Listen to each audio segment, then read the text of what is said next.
Public speaking can be devastating for most people. Even hearing about public speaking might bring up feelings of anxiety or panic. Yes, this one cuts deep. Raw, uncut, and unapologetic. Welcome to Men Talking Mindfulness.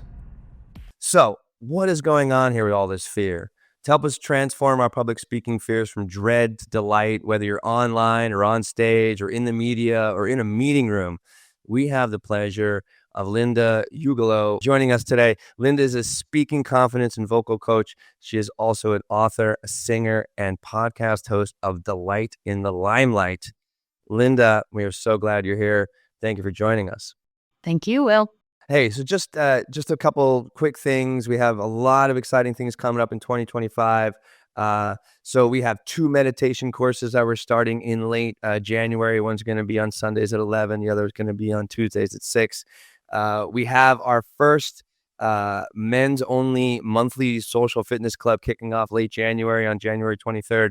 And to learn about all of this, to sign up, to get involved with everything Men Talking Mindfulness, head to mentalkingmindfulness.com.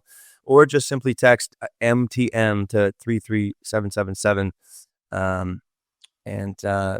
That's what we got right now. We're going to do our 1 breath grounding practice, everybody. So just no matter what you're doing, you can definitely take a big exhale, let it go all the way out. Empty, feel your feet or feel your seat as you're empty. Take a big giant breath in through your nose. And then let it go out.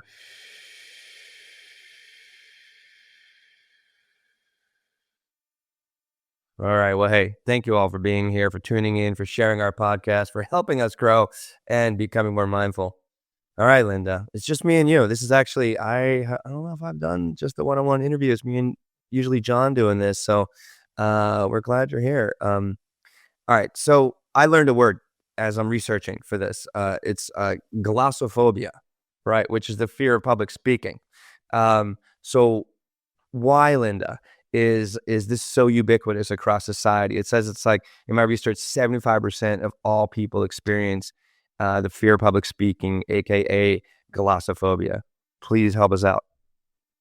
You know, I've puzzled on this a lot, and I feel like it comes out of our society. Number one, we've all been through a school system that traumatizes us. We're set up to be afraid of making mistakes and making the grade. So right there, we all have some educational trauma. And then add on to that various different ways that we have been injured through our lives, from being bullied, being rejected, ridiculed, hurt, shamed. This can happen with our families, from our parents or siblings or in friendships. And what I discovered through my own experience, so I'm someone who was not a born natural speaker. In fact, I hardly said a word for 20 years. And even though I was a performer on stage for 40 years, my medium was movement. And what I loved about movement was I didn't have to talk. And I also did perform music. And I was singing in a group, had its ups and downs. But what I hated was having to introduce a song from the stage.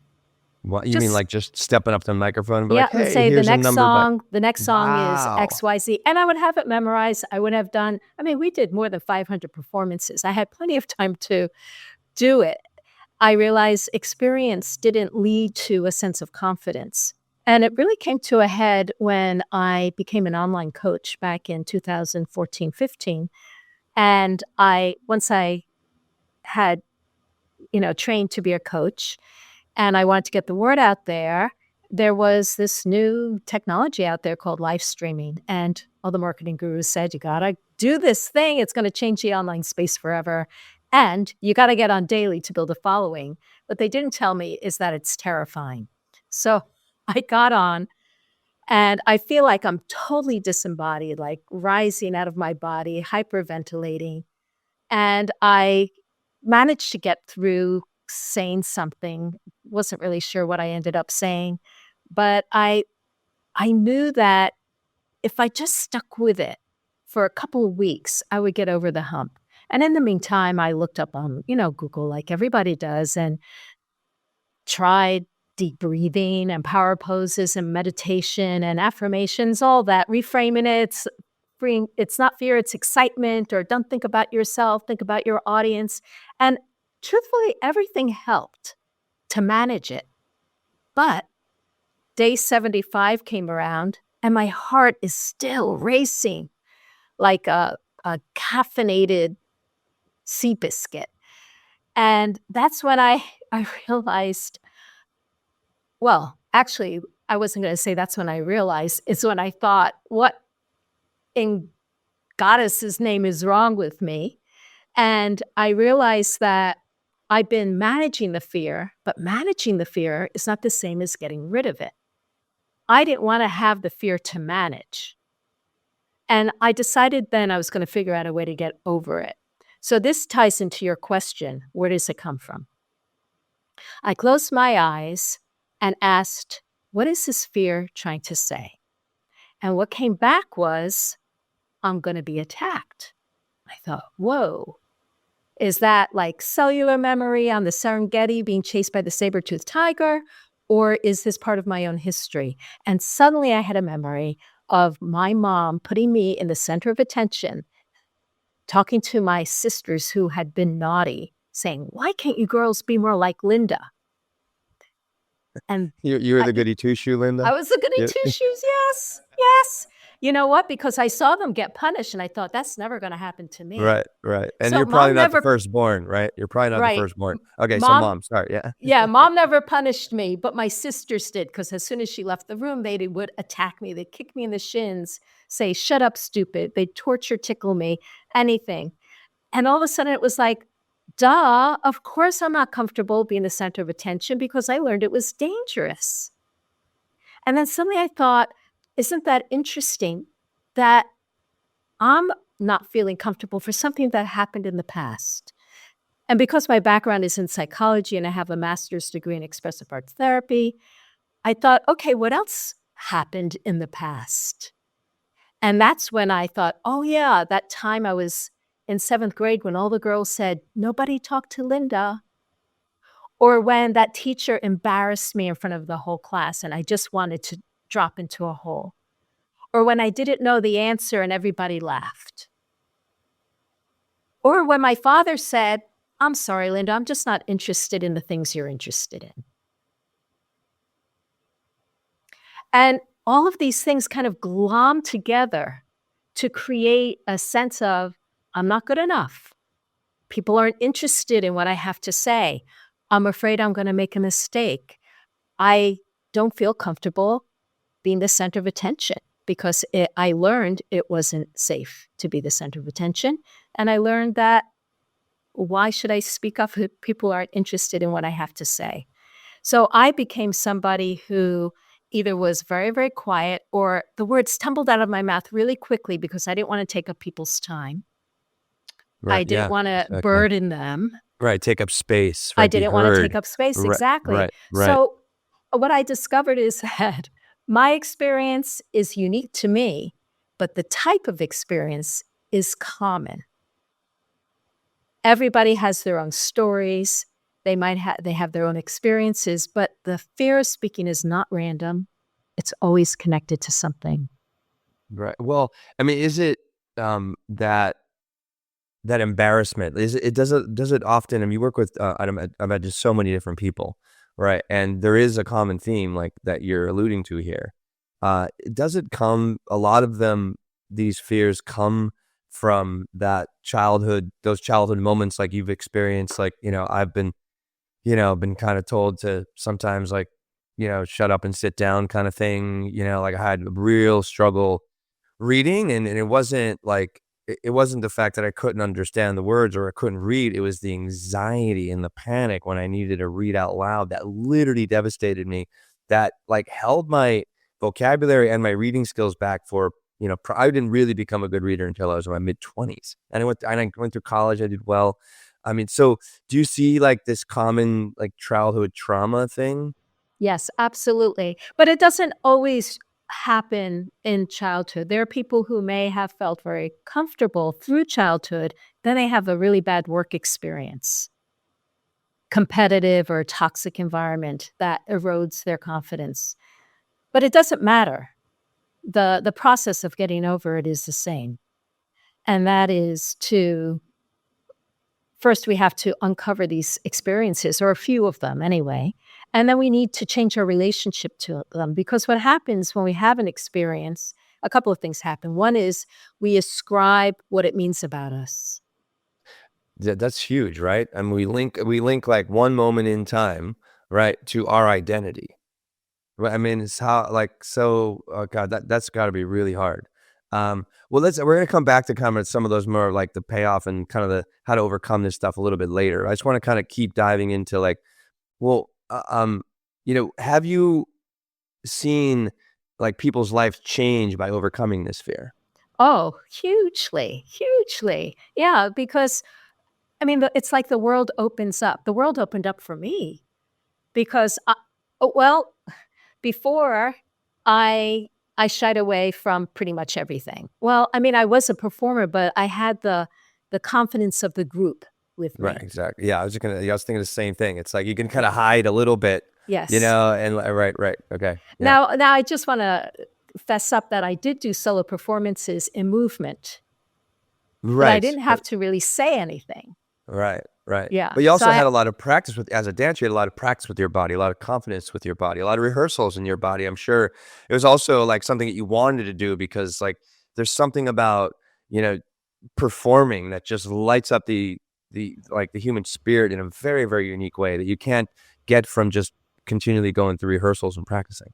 Right, it was my happy place, it was my home base, yes, and even more than that, Will, in my grad program, I studied something called authentic movement, which was a process of allowing ourselves to be seen in a non-judgmental, or space. So there was a witness, and you had your eyes closed as you moved, and you just kind of let your body move however it wanted to move and just follow it like your body's a movie and say, "Oh, what am I doing now? Oh, my hands are waving around," or "Now I have my fists."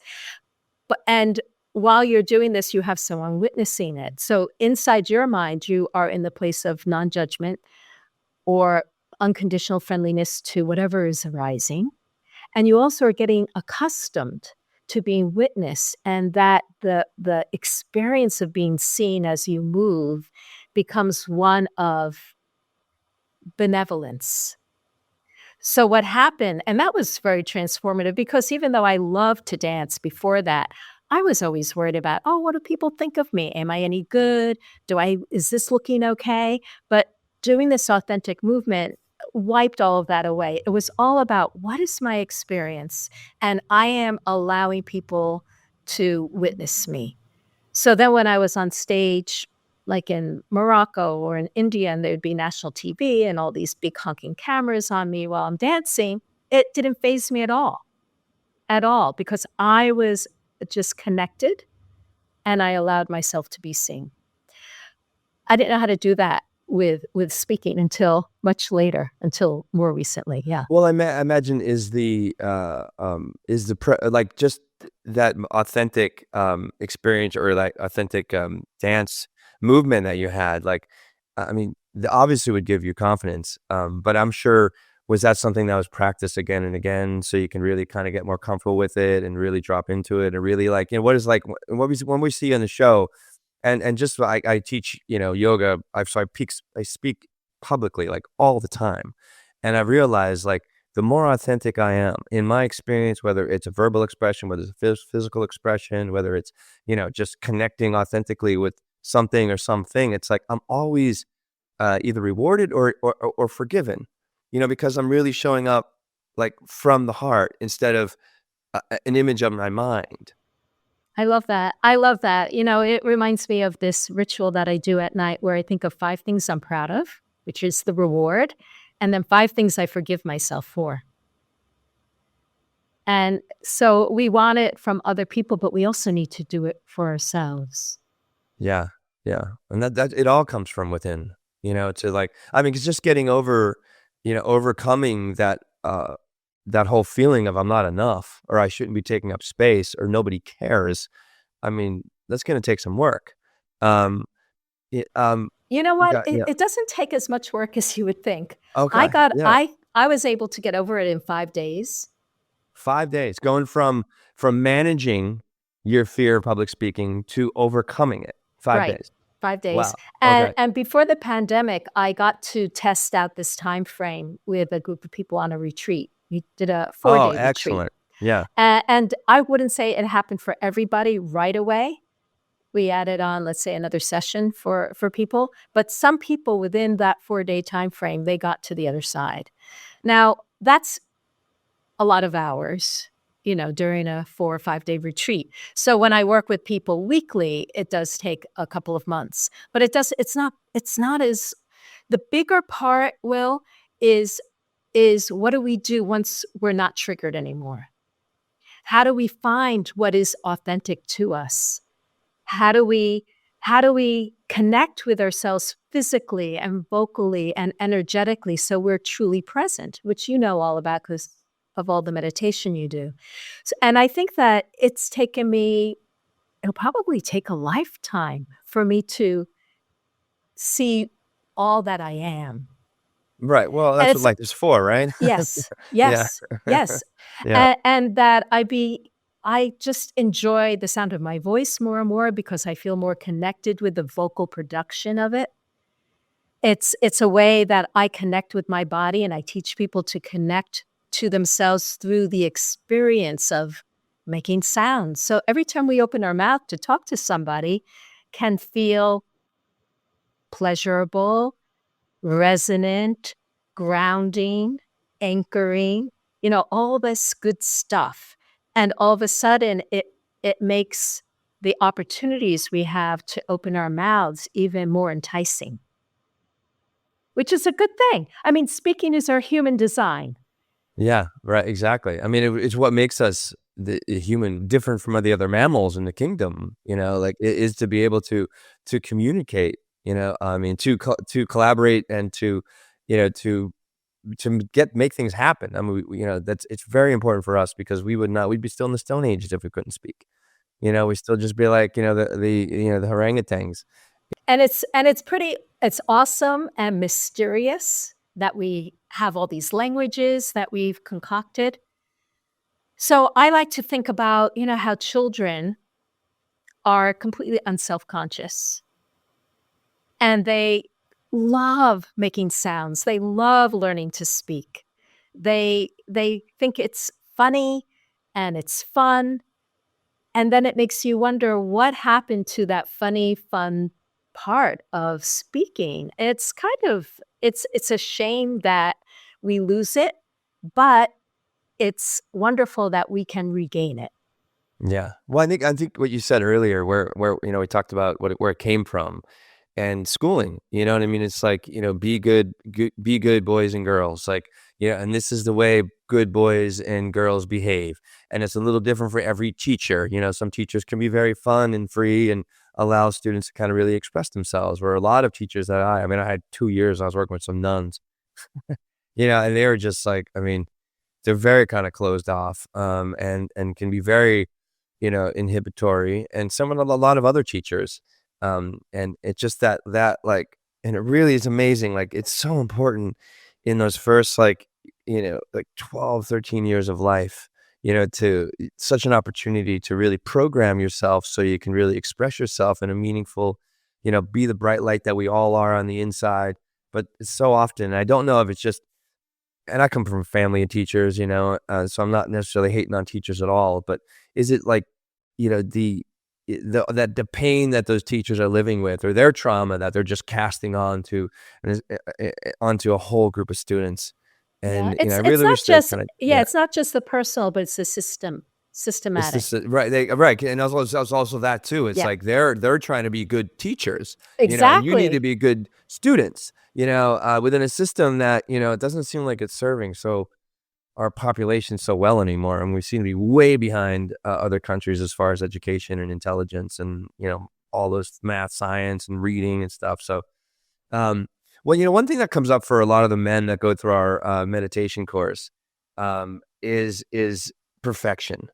And I know, like, this definitely stymies some the public speaking and adds to the fear. It's like, what is it about perfection that kind of lends itself into this into public speaking fears? One thing I saw here, I came across this term, is called the spotlight effect.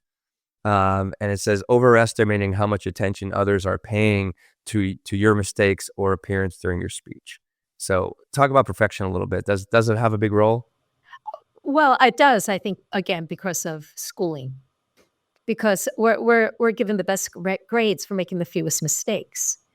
What if we had schooling where we got rewarded for taking the most risks and experimenting? Okay, so then we would have a completely different relationship to speaking in public if we Right. had that.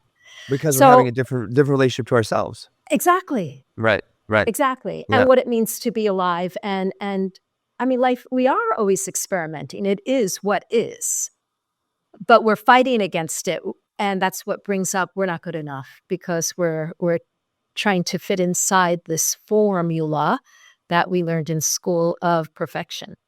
So one of the things that has helped me a lot is learning to enjoy the mistakes I make.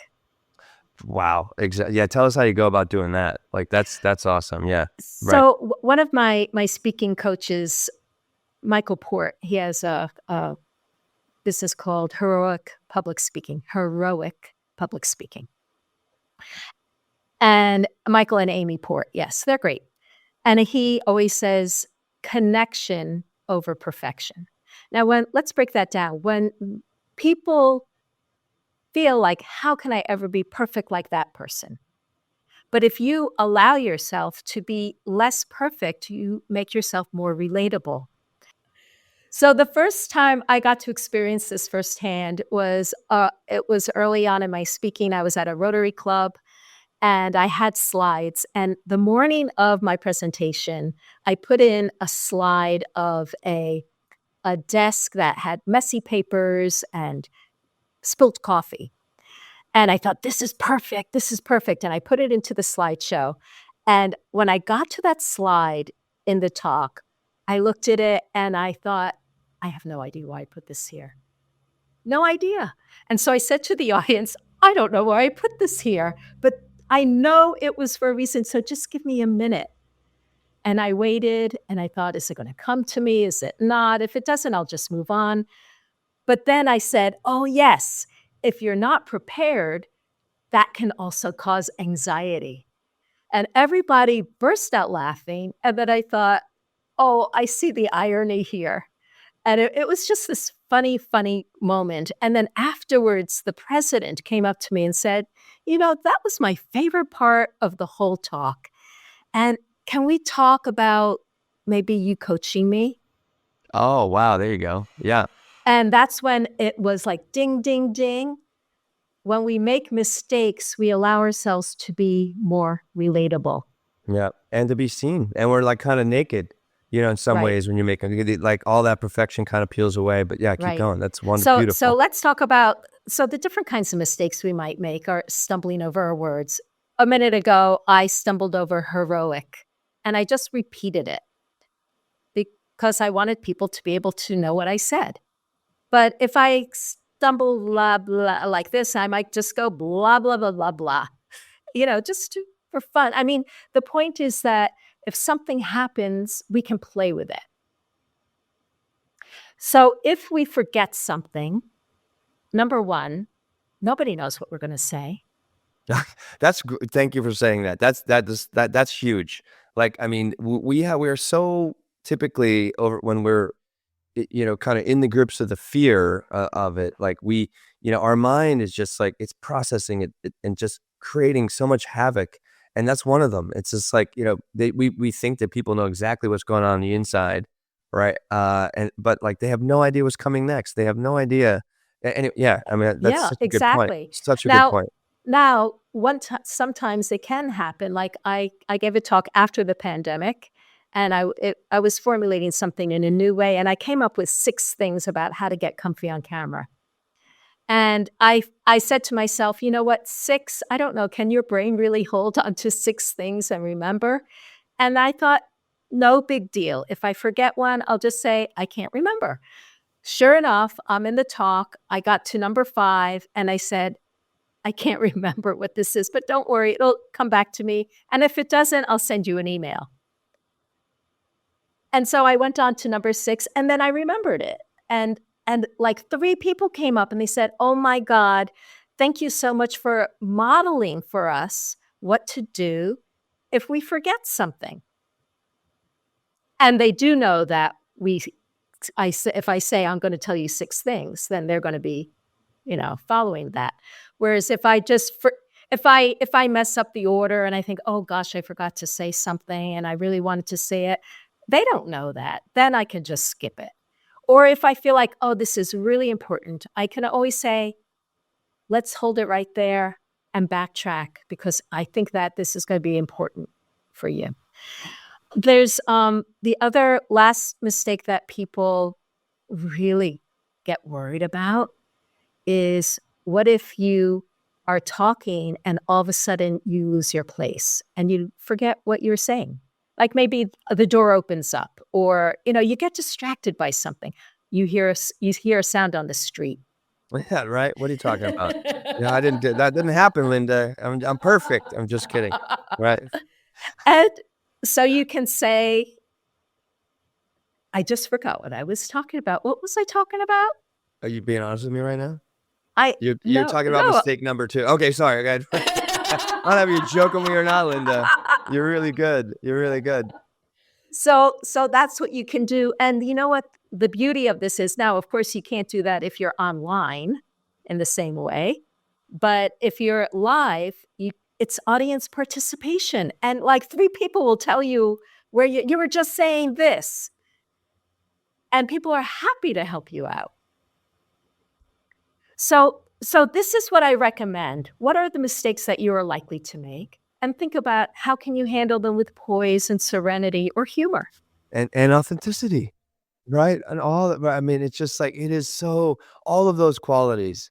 When we begin to one thing that has really been a big started in 2023, I've really uh, felt it, experienced more in 2024. I'm bringing more of that into 2025 is common humanity, right? Realizing like we're all human beings having a human experience and we're doing the best we can, right? And the more that we forgive ourselves, for it's just for being human. It's not even a mistake. It's just like we're doing the best we can.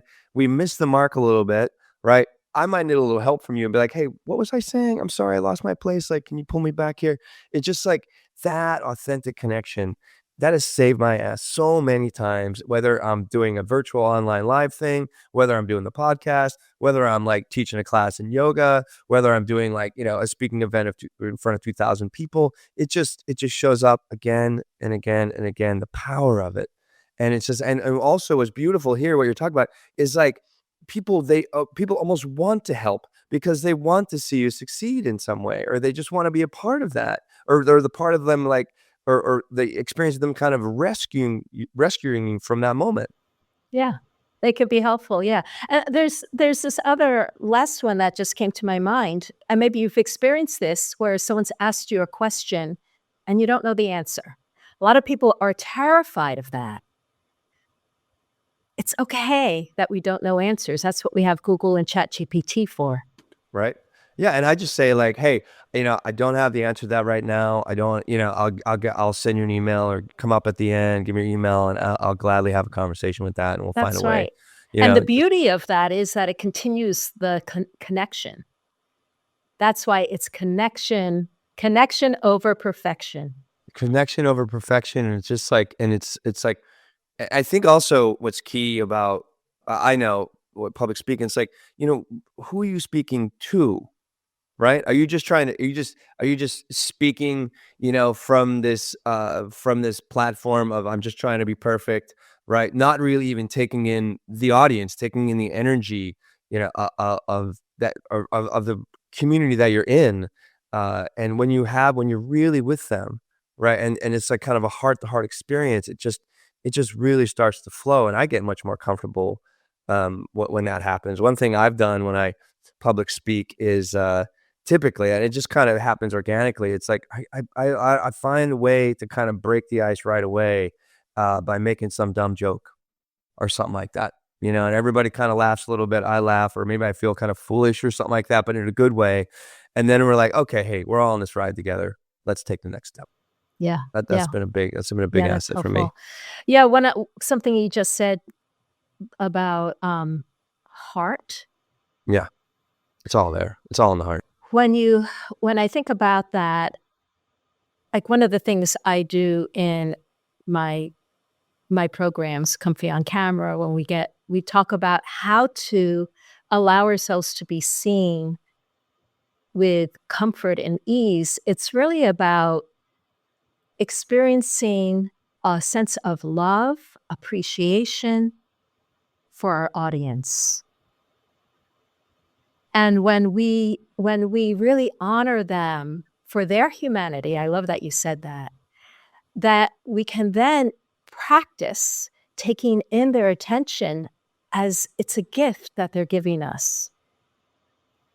And that we feel their benevolence, just like I mentioned with the authentic movement earlier when I was being watched, that we can also have that experience whether we're on camera. We just imagine the wonderful people on the other side that we are sharing our humanity with. And this just happens to be my time in the limelight. Like when we're around the table, or you're in conversation on a date, you share the time in the limelight. And when it's your turn, you can delight in it. You can take up space. You can receive the honor that you're given to take up space. And then you also offer that to other people. Yeah. Yeah. It's not about me. It's about we.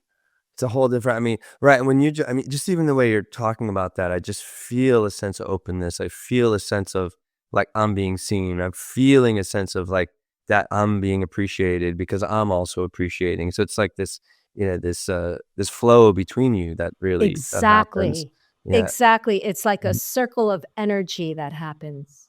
And we get nourished. We can feel nourished by that energy coming. And it can, when we remove the triggers, and there's something else we need to remove or switch is what we say to ourselves. But when we're clear so we can be present, then we can breathe in that energy and let it fill us up in a most positive way. And it's not even in spite of the audience that we can speak, but it's because of the audience, because they're giving us that energy. In the best of worlds, that's where we want to get to. That's where the delight comes for from. sure. Delight in the Limelight. That's a great name. That's the name of your book too. Well, why don't we so you talked about how you overcame, 5 days, you overcome your fear of public speaking. It's probably going to take a little more time unless we have one of your 5 days retreats, 5-day retreat, Right. which Yeah. would be If it's great. But what's the a kind program, it's longer. what's the kind of the executive summary around, like what are some like step 1, 2, 3, 4, or however that looks, overcoming this fear of public speaking? Yes. So it's not, I wouldn't necessarily say that it's a step, but it's a transformational process. And they're like 3 or 4. So the first one is what I call reveal and heal. And that is to investigate and to heal those experiences from the past. Ultimately, we need to forgive and let go. But I do that with a multimodality approach. There are many paths to healing. I have several, modalities that I like to use. Yeah. So that's number What are one. some of those? What are some of those modalities? Emotional Is it freedom technique, otherwise known as tapping? tapping or Oh, EFT. Yep. yeah. I All love right, that. little I've EFT. been using that since 92. And it's, one Yeah. of these modalities that's been used for trauma and PTSD. So I think that works wonderfully. I love creative visualization, reparenting, inner child work. Yeah. Yeah, I guess with talking to like you working with someone like you, or maybe kind of putting in the realm of like psychotherapy or something like that, would that be helpful a little bit? Psychotherapy, I feel like talk therapy is limited. I feel like, for instance, if something comes up where, like I was doing a coaching on my podcast yesterday, it turned out that this guy his father just took up all the airtime and had to be right. Like so many fathers out Like so many there. fathers, right. And so, like, right away, it's like, okay, was there anywhere else where you felt like you weren't good enough? Well, yes, the teachers in school. So right away, we did some EFT around that. And then it's gone. Whereas now there may be other stuff, and we'll do that next week. So, but the point is that in psychotherapy, you might talk, at least when I was in psychotherapy, we would talk about it for months or a couple of years. But we never got into the kind of like, let's just clear it away. And I think it's important not so yes, we revisit our stuff, but we don't hang out there. We just we revisit it in order to identify what's getting in the way, and then we address it meaningfully so that we can let it go. So that's number 1, reveal and heal. The next one is to restore a sense of safety, and what I mean by that is, number 1, you may be worried about what other people think or how they're gonna judge you, but we can be our own worst judges. You know all this. This isn't new. 100%. So you gotta become aware of the kinds of things you're saying to yourself. What I love about working on video is that there's nothing like being aware of the inner critic when you watch yourself on video. You know, you Oh, watch yeah, going yourself back. back. Yeah, that's a safe space. That's a safe space to do that. Yeah, go ahead. Well, Yeah. it also just brings it up. It's like, "Oh god, what am I doing with my mouth?" Or, you can make a Hands, whatever. long list. Right, exactly. So it's a perfect medium in order to explore that and find other ways to it's like we're very aware of how we can build our relationship and communication with other people. We're less aware of how we can change our communication with ourselves. So we kind of have fallen into this bad habit of dumping on ourselves. I believe this was learned. I don't believe it's part of our human design. I think it's and so but we do need to work with it in order to be kind, supportive, compassionate, loving, so that you are the best ally for yourself. 100%, because nobody else can be there for you 100%. Only you can. So that's number 2, restore a sense of safety inside. Now, if you can have have safe space environment to play with, like I create for my students and clients, that's wonderful. But there are other places that you can explore that you can identify friends or family or colleagues that you have good relationship with that you can expand your speaking with. Right. Well, So that's expand number meaning 2. like practice or just kind of Yeah. like get in Well, front of them?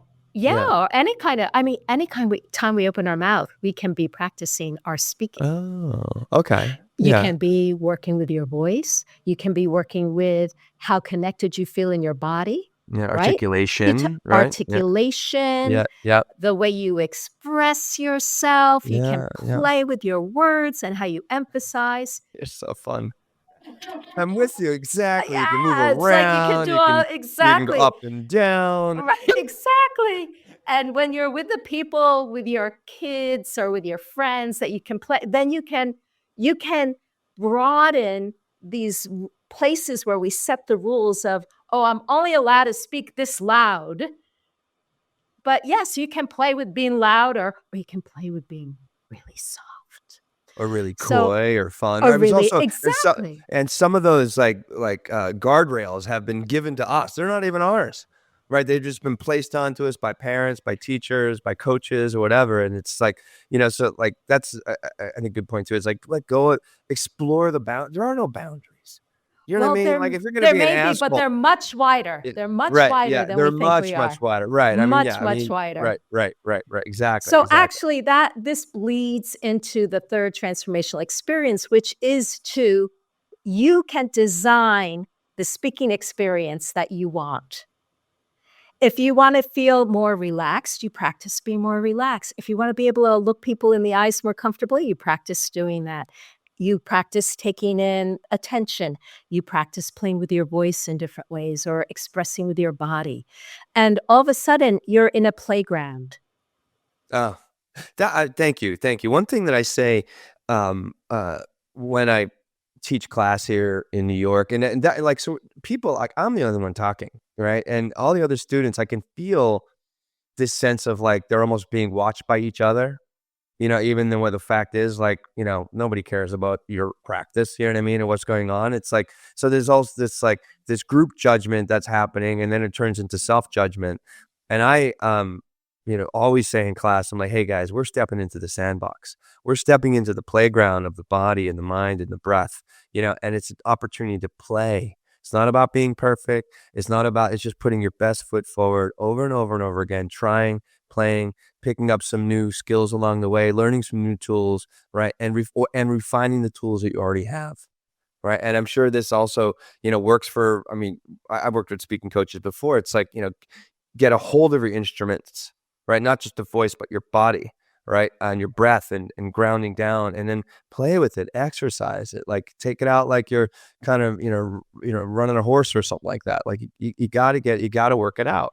Yeah, yeah, yeah, yeah. Something that you said about the group feeling self-conscious, I don't know if this would work, but I want you to think about this idea.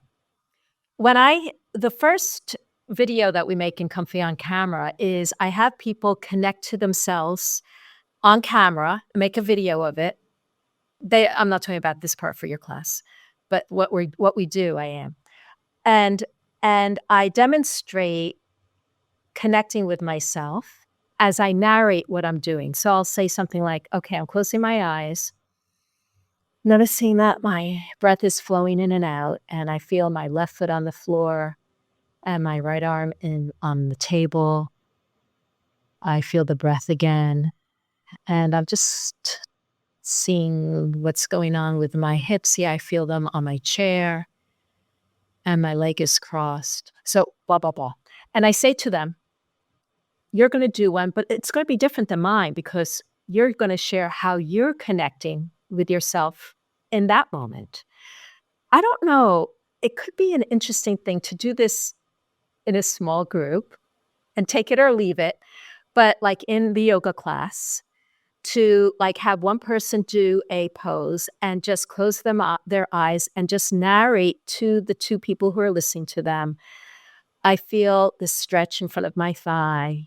I'm noticing something going on in my back. I'm letting go of my shoulders so that they take ownership. And I'm thinking is that it allows us to learn that there's no one way to connect with ourselves and that everybody does it differently and everyone's way is valid. Yeah, exactly. Okay, great. No, no, no. Thank you. That's fun because I'm looking to do some all men yoga classes here in the city, which we're also going to like kind of talk after about anger and stuff like that. And this can be a great way just to kind of have them connect with their own body, live in their own experience, which is so important because typically as men, and a lot of the men that I work with, like we're kind of boom, we're shut off from the neck down. It's all in our head, all transactional. But to get into the body, and also to speak from the body and the experience is so incredibly valuable. Because like that's like how we're getting deeper into the somatic experience. The physical and the emotional together is a somatic. So that's a great suggestion. Thank you for that. Mm-hmm. That's kind of like my happy place of coming up with design ideas for experiences. Yeah. Yeah. Yeah. We'll go to Yeah. number 4. I think we're on number 4, I believe, of your 5 steps. Oh, no, oh, yes, you're right. No, that was number 3. Reveal and I'm heal. listening. I'm listening. You I'm are. listening. Man. I'm just kidding. I'm Reveal sorry. and heal. Restore safety. Design your speaking experience. And Okay. Yeah. number Yeah. 4 is similar, but it's like preparing yourself. So this is really perhaps only needed when you're going to be doing something high stakes. What's a high stake? Tell me what would you consider high stake? It will be different for everyone. So, but it could be that you're speaking from the stage, or that you're pitching an idea to investors, or you're meeting somebody who you feel like you like a lot and you want them to like you, something like that. So in these kinds of circumstances, I think it's worth to spend a little time ahead of time to prepare yourself for the best kind of experience you want. So, number one, think about what you might be concerned about. Number two, what you want to remind yourself of with those concerns, like you got this, just be yourself, whatever it is that you want to remind yourself of. Think about something you're grateful for in the experience so that you open the heart. Think about what you may want to focus on just for your secret. I don't know what the word would be for this.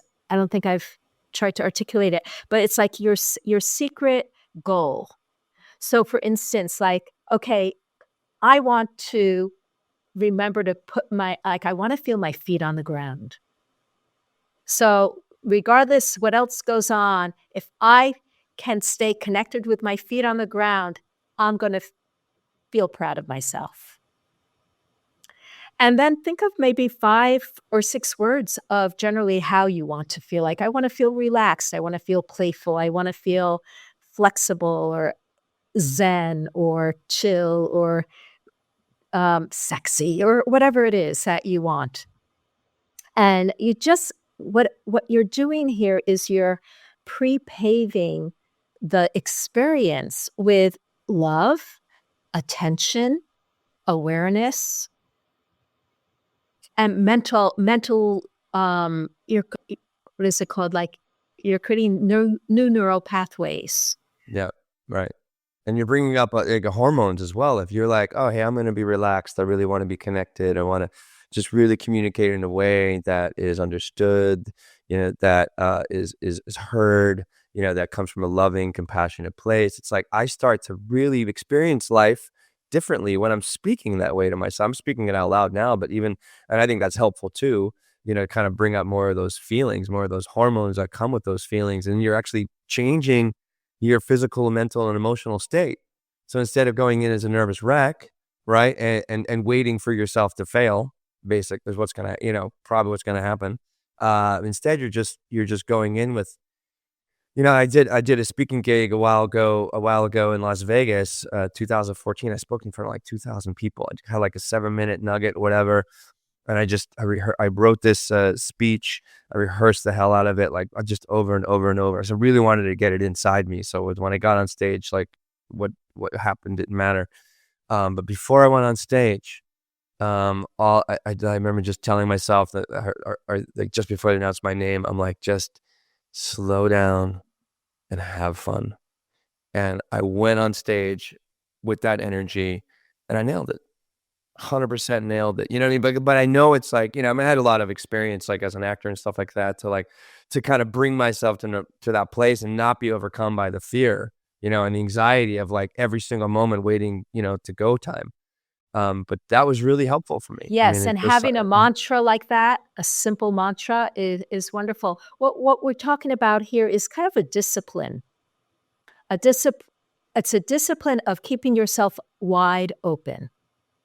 no, what about like, there's one more, a fifth one, or no? Well, I think we just, yeah. I would just add to preparation that warm up your voice. I mean, your voice, you're speaking with your voice. If you want to feel secure, so many people say to me, I start speaking, my voice is wobbly, shaky.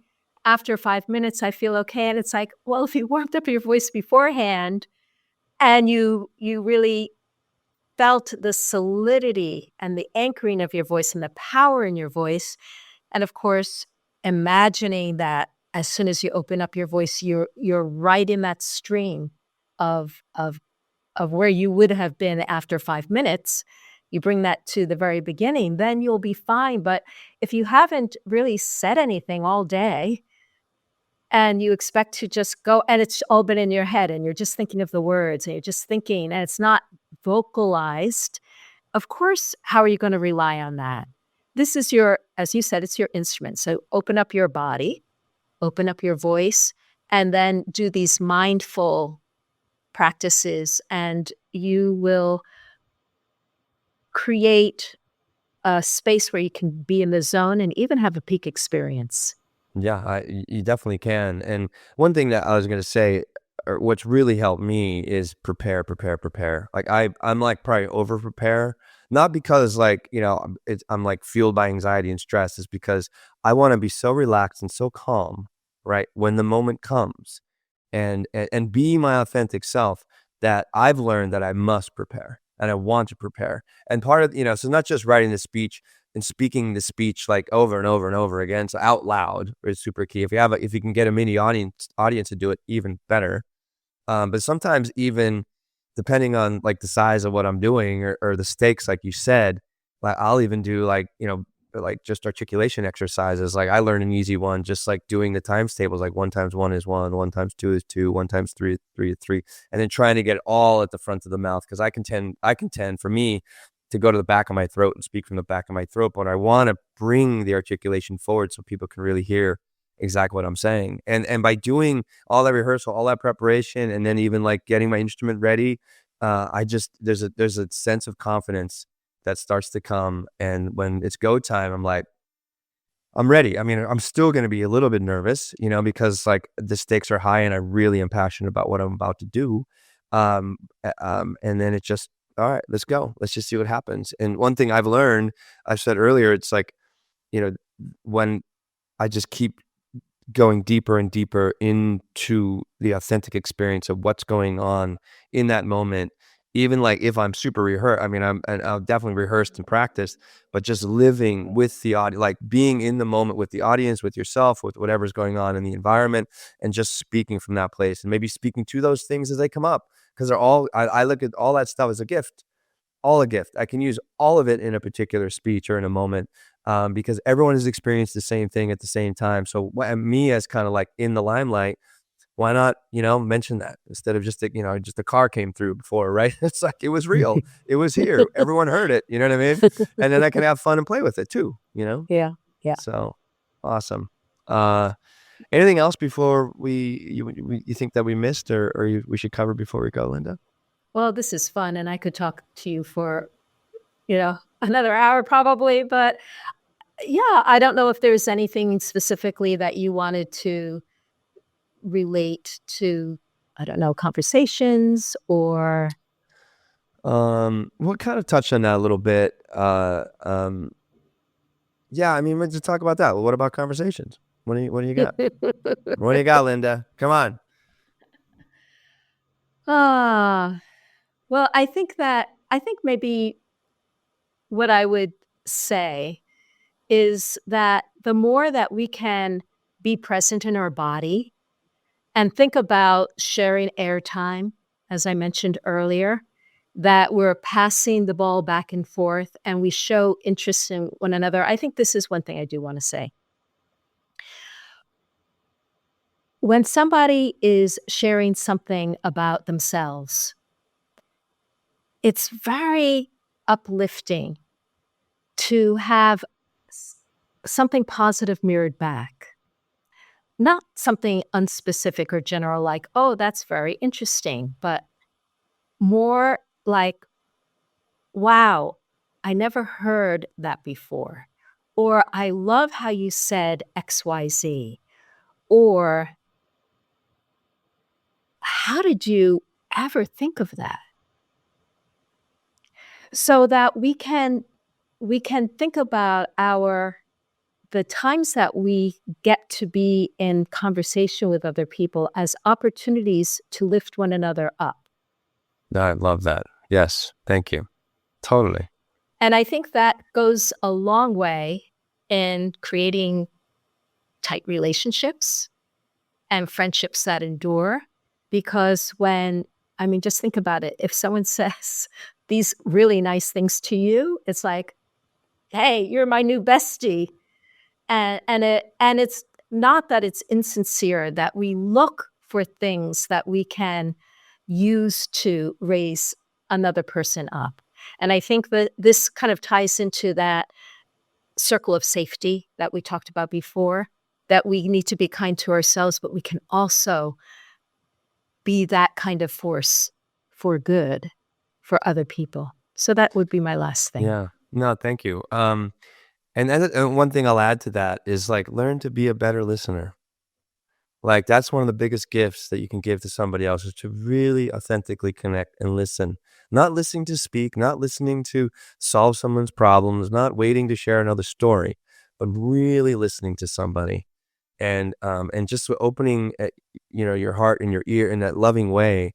That's gonna really create a deep connection to you, but you're also gonna be able to hear things, that maybe can help you be a better public speaker, be a better communicator because you're actively listening and being in the environment. And, I see, a lot of men, we don't like, we're waiting to speak, we're looking to solve problems, we're not really listening, and asking in those questions like you were talking about, and really connecting meaningfully or even probing deeper into their experience, like what if they're sharing something personal like that. That's just such a gift. And I've, my relationships have strengthened because I've worked on becoming a better listener. It's a skill Yeah. like anything else. It's Yeah, going to me take some too. work for Me too. sure. And it's Mhm. such a gift that you can give other people. Yeah. One other thing, can meditation help with like all the stuff that we just kind of talked about? Oh, yeah. I mean, meditation is one of the ways that we can embody ourselves. Right. And Exactly. so, Yep. being when we speak, when we're in conversation, we want to be present. So meditation is a fantastic practice of being present in the moment. Now, one of the things that you probably have read Eckhart Tolle, Power of Now and A New Earth. One of the things that I appreciated about him that helped me beyond quote unquote meditation was that I could see that there were people who meditated who were unable to be in the present moment That later that on. that that sounds you're talking shit right now, Linda. I don't even know how's that even possible? Anyway, sorry. Yeah, how's that even possible? Like what? Because Okay, yeah, because yeah. that their 20-minute they do it their 20-minute in the morning, and then they let Right. it's all out the window I'm later in like the day. spiritually bypassing. Like, I meditated. I'm an awesome person. I can go be an asshole the rest of the day. You know what I mean? It's like, yeah. I mean, I guess there are people like that out there, Linda. There are, sadly. But yeah, What I'm sure the way you teach it is that I do. We do teach a good class. We do teach a good I'm class. sure Yeah, it's yeah, amazing yeah. but that this is not just for this moment, it's for the So moments throughout the day. it's every moment. It's It's every every moment. moment. It is. It's every moment. I mean, that's really. I mean, because we're in every moment if we like it or not. So we might as well get the most out of it by being as present as we can. And how do we get to be present? We breathe. We relax. We understand like our thinking that's getting in the way of us connecting meaningfully to this moment. We understand the emotions that arise and fall, like that come along with that thinking. We get to understand the habitual actions that we want to take based on that thought, based on those feelings, and we can change all of them with meditation. And this is just another, it's a skill that I feel is the foundation for any other skill that you want to really excel at. Anything, whether it's sports, whether it's public speaking, whether it's, just being a better spouse or a better whatever. It's like there's a really incredible foundation because like if you want to be awesome and kick ass, know thyself. And the best way is to go within or to do this. And the practice of meditation, when taught in a good way, can really make a big difference. And we have some classes coming up in January, everybody. So sign up for that. Um, we in the beginning, we talked before we went on camera. So why don't you just lead us through like a brief exercise of like relaxation, or maybe I could be your guinea pig and do some authentic movement if you like. But something that, a little practice that we can give to our community. Okay, let's do some authentic movement. I was thinking of something else, but yeah, so close your eyes. And I want you to allow your head to move however it feels like.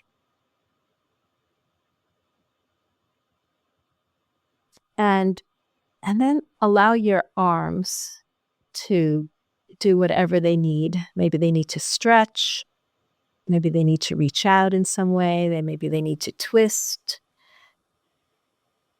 Allow it to feel very satisfying and interesting and enjoyable. And trust whatever emerges is exactly what your body is asking for in this moment. Hmm.